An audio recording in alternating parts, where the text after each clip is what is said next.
کیا سانحہ 9 مئی میں جنرل فیض حمید کا کردار ہو سکتا ہے؟ فیض حمید نے آرمی چیف بننے کے لیے کتنے جتن کیے؟ خواجہ آصف کے تہلکہ خیز انکشافات۔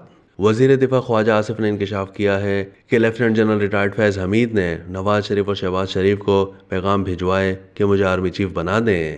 انہوں نے کہا کہ 9 مئی میں جنرل فیض حمید کا کردار ہو سکتا ہے، لیکن یہ اکیلے فیض حمید کا کام نہیں ہوگا۔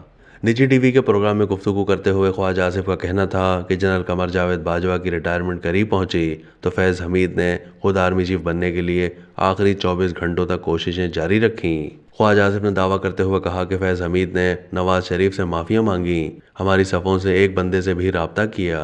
وزیر دفاع کا کہنا تھا کہ جنرل باجوہ مزید توسیع یا فیض حمید کی بطور آرمی چیف تقرری چاہتے تھے۔ آخر میں انہوں نے ہماری حکومت کو مختلف آپشنز بھی دیے، لیکن اگر لیفٹیننٹ جنرل فیض حمید کو آرمی چیف نہیں بناتے تو فلاں کو بنا دیتے، مگر موجودہ آرمی چیف عاصم منیر کو نہ لگائیں۔ خواجہ آصف نے کہا کہ جنرل ریٹائرڈ باجوہ اور لیفٹیننٹ جنرل ریٹائرڈ فیض حمید کا آپس میں ذاتی تعلق بھی بہت گہرا تھا، دونوں کے سسر بھی آپس میں قریبی تعلق رکھتے تھے۔ وزیر دفاع کا مزید کہنا تھا کہ فیض حمید کی ریٹائرمنٹ کے بعد جو واقعات ہوئے ان میں شرکت سے وہ باز نہیں رہ سکے۔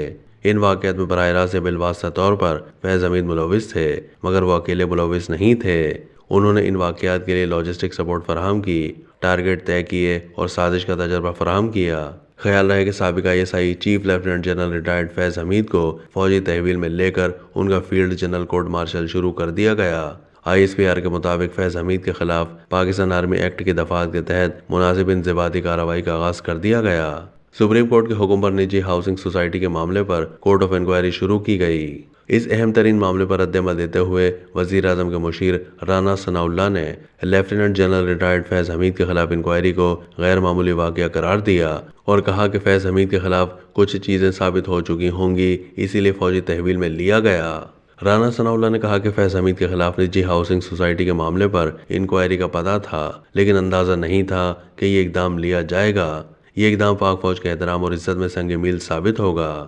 رانا ثناء اللہ نے کہا کہ کورٹ مارشل کے عمل کو فوجی طریقہ کار کے مطابق آگے بڑھنا ہے۔ فیض آباد دھرنے کے معاہدے میں فیض حمید کے دستخط ہیں۔ انہوں نے کہا یقیناً انکوائری کے عمل میں یہ چیزیں شامل ہوں گی۔ فیض آباد دھرنے میں لوگوں کو مینج کر کے بٹھایا گیا تھا۔